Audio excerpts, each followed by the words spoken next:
आज की कक्षा में महिला आंचल उपन्यास की तत्वों के आधार पर समीक्षा प्रस्तुत की गई है। आंचलिक उपन्यासों की श्रेणी में महिला आंचल सर्वोपरि है। इसमें मेरीगंज गांव की समस्त आंचलिकता का यथार्थ चित्रण किया गया है। मेरीगंज के अंचल के सामाजिक, सांस्कृतिक, राजनैतिक और लोक संस्कृति के दागों धब्बों के यथार्थ को इस उपन्यास में पहली बार सशक्त रूप से व्यक्त किया गया है। फणीश्वरनाथ रेणु का उपन्यास मैला आंचल हिंदी साहित्य का एक महत्वपूर्ण स्तंभ है। यह उपन्यास केवल एक कथा नहीं है, बल्कि उत्तर पूर्वी बिहार के ग्रामीण जीवन का एक यथार्थवादी चित्रण है।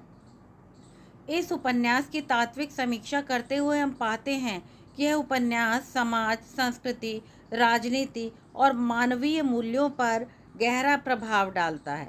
उपन्यास का निर्माण अनेक उपकरणों की सहायता से होता है। शास्त्रीय शब्दावली में इन्हीं को तत्व कहा जाता है। इन तत्वों के आधार पर प्रत्येक उपन्यास की अपनी विशेषताएं होती हैं और इन्हीं का विवेचन करना तात्विक समीक्षा कहलाता है। उपन्यास के सर्वमान्य तत्व हैं कथानक अथवा कथावस्तु, पात्र योजना अथवा चरित्र चित्रण, देशकाल वातावरण, उद्देश्य, शीर्षक की सार्थकता आदि। कथानक के लगभग सभी पात्र ऐसे हैं जिनका अंचल दागी है, जिनका आंचल दागी है। लगभग सभी पात्र यौन अवैध संबंधों में लिप्त हैं। समाज सेवी प्रशांत का तहसीलदार की पुत्री का इलाज करते करते उसके साथ अवैध यौन संबंधों में संलिप्त हो जाना उनके चारित्रिक स्तर को सूचित करता है। आंचलिक स्तर पर इन मैले दागों को सामने लाकर सुधार का संदेश देना ही इस उपन्यास का मूल उद्देश्य प्रतीत होता है। कथा वस्तु का संयोजन। इस उपन्यास का प्रारंभ आंचल में मेरीगंज आंचल में बसे हर तरह से दूषित वातावरण के परिदृश्य के दिग्दर्शन करने से होता है। यहाँ 12 वर्ण के लोग रहते हैं। कायस्थ और राजपूत संख्या में अधिक हैं और प्राय शक्ति संपन्न हैं। ब्राह्मण तीसरी शक्ति के रूप में हैं। वे कायस्थ और राजपूतों में संतुलन रखने का काम करते हैं। यादवों ने भी अच्छी शक्ति प्राप्त कर ली है। संथाल लोग बाहर से आए हैं, अतः उनके साथ बाहरी आदमी की तरह व्यवहार किया जाता है। सभी जातियां एक दूसरे से लड़ती रहती हैं।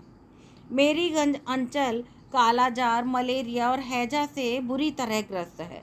इन बीमारियों के कारण प्रतिवर्ष मौत की बाढ़ सी आ जाती है।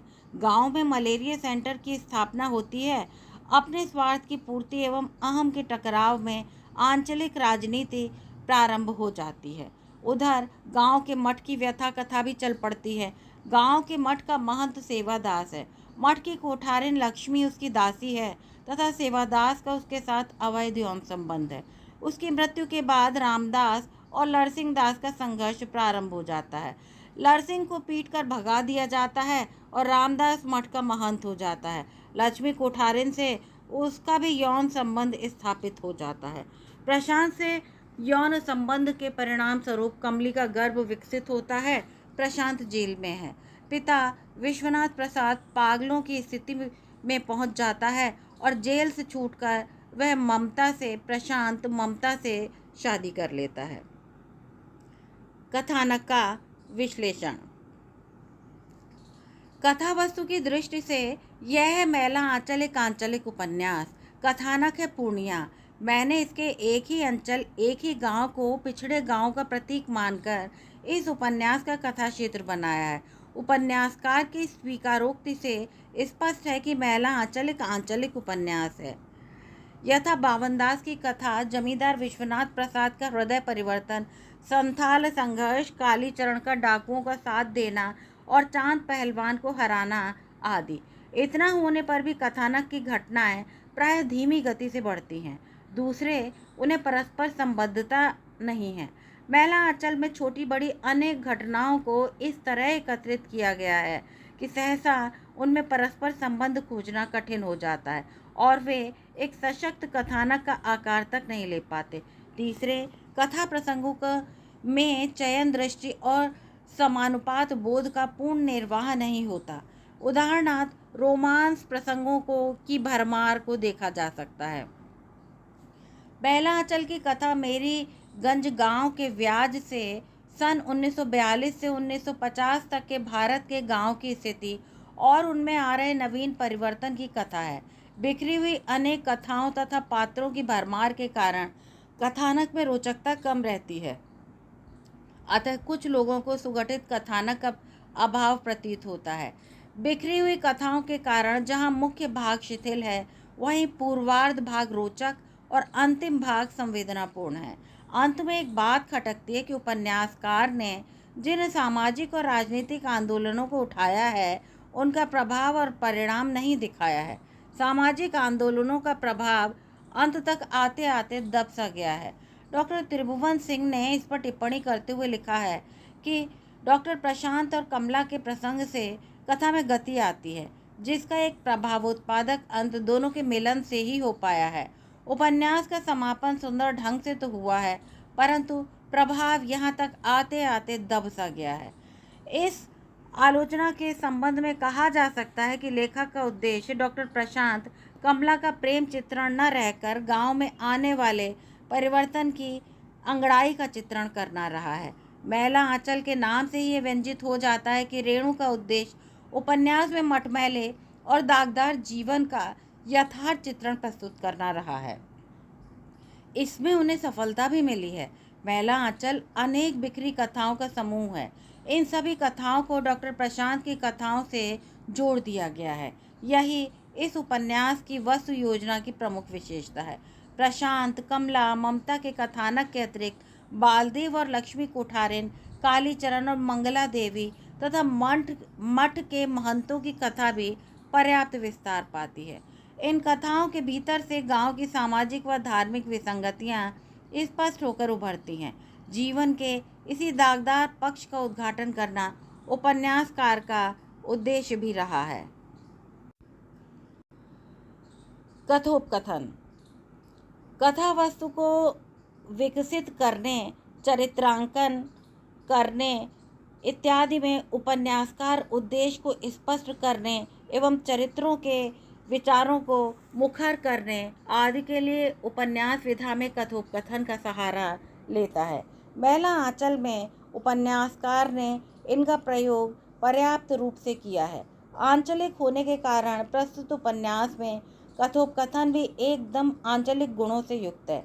यही कारण है कि इनमें न तो लंबे चौड़े भाषण हैं और न गहन मनोविश्लेषण की शुष्कता अथवा ज्ञान प्रदर्शन की ऊहापोह। अधिकांश आवश्यकतानुकूल कथोपकथन छोटे, पात्र प्रसंगानुकूल, सोद्देश्य और स्थानीय विशेषताओं से युक्त हैं। इसकी भाषा एकदम आंचलिक है। एक उदाहरण देखिए, ज़रा अपना हाथ बढ़ाइए तो। क्यों? हाथ पर गुलाल लगा दूं? आप होली खेल रहे हैं, इंजेक्शन दे रहे हैं, चुटकी में अबीर लेकर ऐसे खड़े हैं मानो किसी की मांग में सिंदूर देना है। पात्र योजना और चरित्र चित्रण। इस उपन्यास में पात्रों की संख्या अधिक है। इसका कारण है कि मैला आंचल का यथार्थ चित्र उभरकर सामने आए। इसी उद्देश्य से लेखक ने आंचलिक सभी तरह के पात्रों को जगह दी है। कुछ आलोचक यह दोषारोपण करते हैं कि मैला आंचल उपन्यास का पात्र चित्रण कमजोर है तथा रेणु जी कोई ऐसा पात्र नहीं दे पाए जो यादगार बन जाता। वस्तुतः रेणु जी का उद्देश्य विस्तृत सामाजिक और उसमें व्याप्त विसंगतियों का चित्रण करना रहा है। इसीलिए उनके पात्रों में विविधता है। उनके सभी पात्र अपनी निजी विशेषताओं से युक्त मिलते हैं। वे ना तो किसी पात्र को भयाक्रांत दिखाना चाहते हैं और न पात्रों के उत्कर्ष या अपकर्ष की ओर ध्यान देते हैं। डॉक्टर हेमराज के अनुसार मैला आंचल के पात्रों में विविधता है। वे समाज के सभी वर्गों और सभी स्तरों के हैं। उनके प्रति गहरी सहानुभूति के भाव जागृत होते हैं। वे हमारे मन में आस्था की छाप छोड़ जाते हैं। सभी पात्र जीते जागते हाड़ मांस के पुतले हैं। बालदेव और कालीचरण, लक्ष्मी और महंत सेवादास, तहसीलदार विश्वनाथ प्रसाद, डॉक्टर और कमला एक सीमा तक जीवंत पात्र हैं।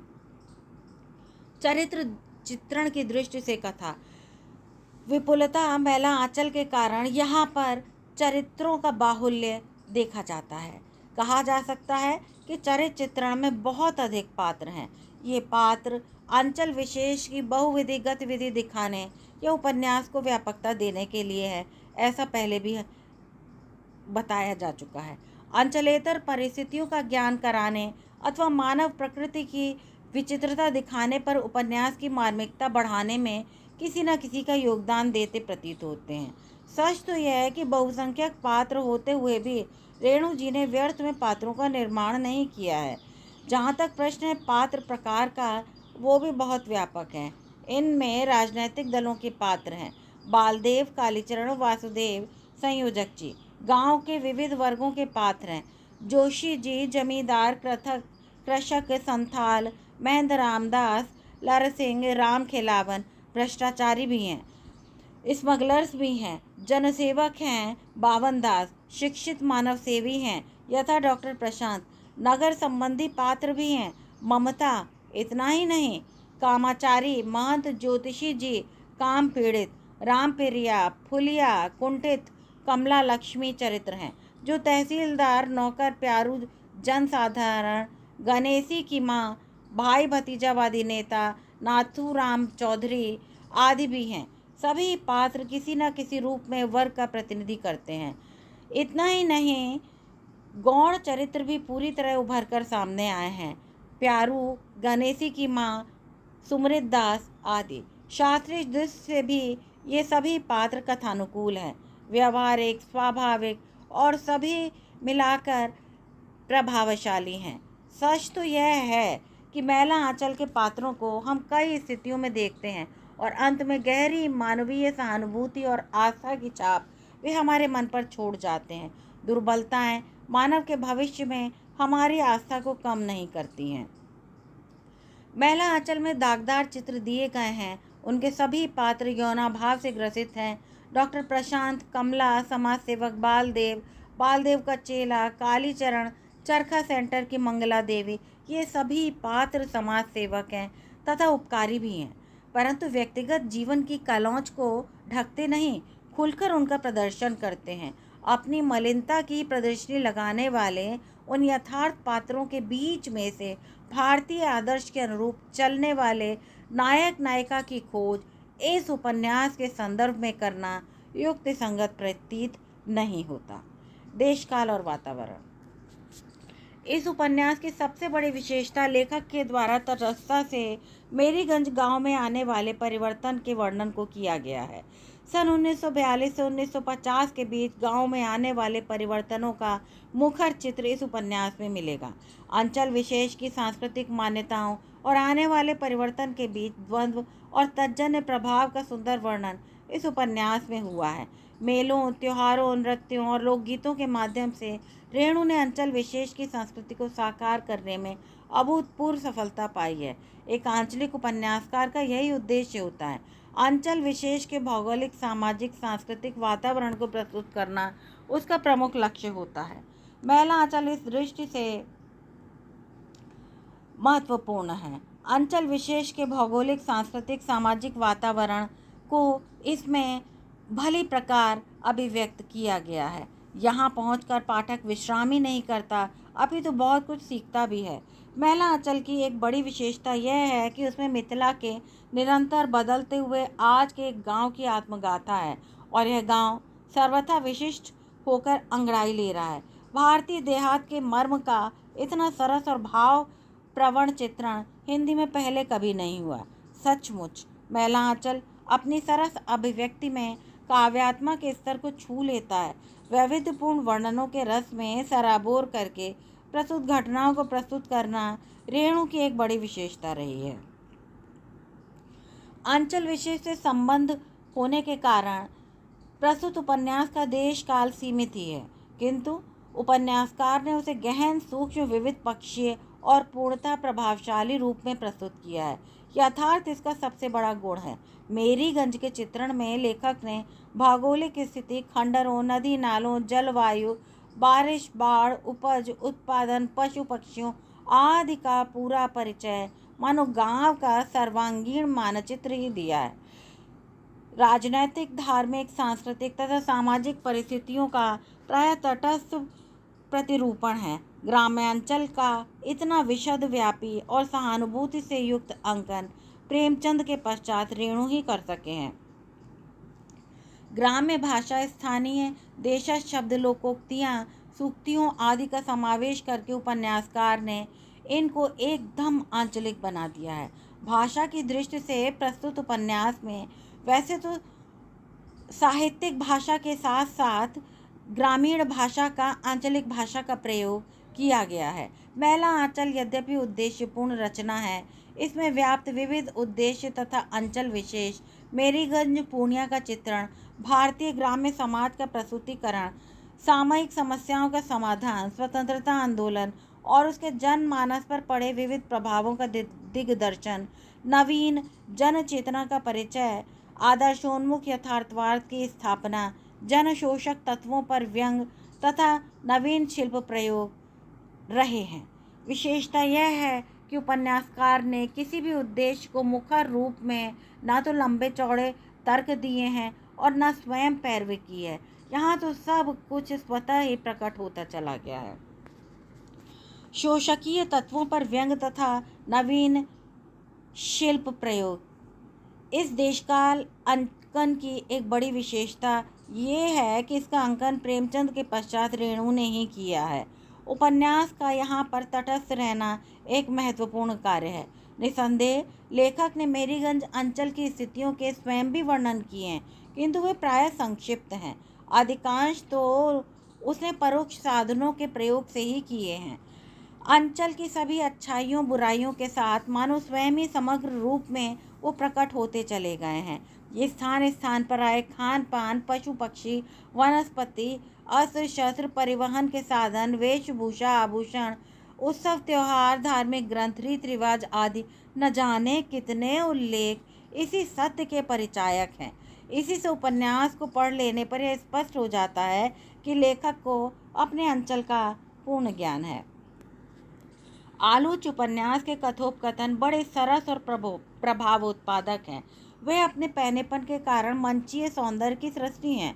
उनके द्वारा जहाँ अंचल की संस्कृति सामने आती है, वहाँ के अंतः और बाह्य चरित्र का भी उद्घाटन हो जाता है।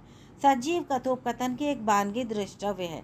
डॉक्टर साहेब, क्या है, जरा चलिए तो, मेरी बहन के पेट भी चलता है। जी डॉक्टर साहेब, यह जो जक्स है यानी इंजेक्शन की बात है, रहे हो उसका कितना होगा? छोटे जक्सैन का फीस तो 2 रुपया है, इतने बड़े जक्सैन तो जरूर 50 रुपये का होगा। क्यों 50 रुपया? डॉक्टर मुस्कुराता है। तो रहने दीजिए, कोई दवा ही दे दीजिए, दवा से कोई फ़ायदा नहीं होगा। लेकिन मेरे पास इतने पैसे कहाँ? बैल बेच डालो। डॉक्टर पहले की तरह मुस्कुराते सैलाइन देने की तैयारी कर रहा है। डॉक्टर बाबू, बैल बेच दूंगा तो खेती कैसे करूंगा? बाल बच्चे मर जाएंगे, लड़की की बीमारी है। क्या मतलब? हुजूर, लड़की जात बिना दवा दारू के ही आराम पा जाती है, लेकिन बेचारे बूढ़े का भी इसमें कोई दोष प्रतीत नहीं होता। सभ्य कहलाने वाले समाज में आज भी लड़कियां बेकार की पैदाइश ही समझी जाती हैं। भाषा की दृष्टि से विशेषता, मैला आंचल की सबसे बड़ी विशेषता अपनी निजी भाषा का प्रयोग है। इसके पात्र बोलते तो हिंदी हैं, परंतु बीच बीच में अपने अंचल विशेष के शब्दों का प्रयोग करते देखे जाते हैं। शब्द भी हिंदी या अंग्रेजी के ही होते हैं, पर उनके उच्चारण में आंचलिकता का पुट आ जाता है। कुछ शब्द उद्धृत हैं: डागदर, टीशन, होम्योपैथी को होमोपैथ, पत्थल, स्कूलिया, छिमा, जिंदाबाद आदि शब्दों के ऐसे प्रयोग हैं जो कि आंचलिकता के द्वारा ही अभिव्यक्त हो रहे हैं। प्रस्तुत उपन्यास में वैसे तो साहित्यिक भाषा दिखाई देती है, पर लोक भाषा इत्यादि दोनों को प्रयोग मिलता है। लोक भाषा का प्रयोग 2 प्रकार से हुआ है, एक तो वातावरण चित्रण के रूप में और कथोपकथन के रूपों में स्थानीय शब्दों के प्रयोग के द्वारा, यथा गमकहुआ, दुखा, वोरसी, धनहर, विकृत शब्दों का प्रयोग भी है। इस्पिताल, उपन्यास, जेहल, जयहित्र बोलचाल परिवर्तित शब्द भी हैं, यथा रेढ़ी, धुदका, मूलगैन। साथ साथ सर्व प्रचलित अंग्रेजी टेबल, ब्राइट, रेटलेट, स्टॉक, उर्दू, फारसी, आवाम, आफताब, जेहन, जहालत आदि इत्यादि के प्रयोग ने इस भाषा को स्वाभाविक और कथा पात्रानुकूल बना दिया है। स्थानीय उक्तियाँ, मुहावरे, अपशब्द, लोकगीत आदि भी इसे गुणमयी बनाते हैं। इस प्रकार प्रस्तुत उपन्यास की भाषा सीधी सादी अपभ्रंश मिश्रित है, बीच बीच में आंचलिक बोली का पुट है। लगता है कि संपूर्ण कथा गांव की शैली में ही लिपिबद्ध की गई है। निसंदेह यह इसकी एक प्रमुख विशेषता है। सच तो यह है कि प्रादेशिक भाषा के प्रयोग द्वारा सबसे विचारणीय शैल्पिक उपलब्धि फणीश्वर नाथ रेणु की है। उसका इतना प्रभावशाली उपयोग है कि वो उपन्यास का गौण पक्ष न रहकर उसका प्रमुख और सबसे महत्वपूर्ण पक्ष प्रतीत होता है। यह रेणु की भाषा की विशेषता है। साथ ही ये भी दृष्टव्य है कि स्थानीय भाषा के इस बेलगाम प्रयोग ने उपन्यास को एक ओर तो अरोचक बनाया है और दूसरी ओर पाठकों को समझने में बाधा सी उत्पन्न कर दी है।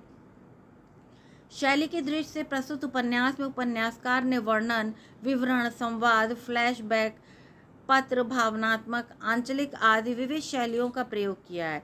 सभी मिलकर इसे मिश्रित या सामूहिक शैली कह सकते हैं, जिसमें मुख्यतः 3 लाभ हुए हैं: समूचे पात्र, अंचल का स्वतः चित्रण, उपन्यासकार की तटस्थता द्वारा, तथा समग्र कथा का पात्रों की मानस कथा बनकर मुखर होना उल्लेखनीय है। आंचलिक शैली का इससे उत्तम प्रयोग इस उपन्यास से पूर्व अन्यत्र नहीं मिलता। सच तो यह है कि शैली की दृष्टि से किसी उपन्यास की परंपरा न होकर यह एक नया प्रयोग है, काफ़ी सीमा तक नया प्रयोग। रेणु का यह शब्द प्रयोग तथा उनकी शैली हिंदी उपन्यास क्षेत्र में एक नई घटना थी। बहुत कुछ इसे भी रेणु की अक्षय कीर्ति का कारण कह सकते हैं। रेणु की भाषा में चित्रों को साकार ही नहीं, वाचाल कर देने की भी शक्ति है। इनकी भाषा धरती के रूप, रस, गंध और यहाँ तक कि उसकी ध्वनि से भी मंडित होकर सामने आई है। अपने इसी सामर्थ्य के आधार पर रेणु हिंदी कथा साहित्य के एक विलक्षण हस्ती माने गए हैं। सचमुच मैला आंचल अपनी सरस अभिव्यक्ति में काव्यात्मकता के स्तर को छू लेता है। स्पष्ट है कि कथा और शिल्प दोनों ही दृष्टिकोणों से मैला आंचल एक सफल आंचलिक उपन्यास है। उपर्युक्त विवेचन से एकदम स्पष्ट है कि उपन्यास के तत्वों के आधार पर मैला आंचल सफल बन पड़ा है। इसमें लेखक की उपन्यास कला पूरी तरह से उभर कर प्रकट हुई है। दूसरे शब्दों में मैला आंचल नाना विशेषताओं से परिपूर्ण है और लेखक की उपन्यास कला का पूरा प्रतिनिधित्व करती है। आपका बहुत बहुत आभार।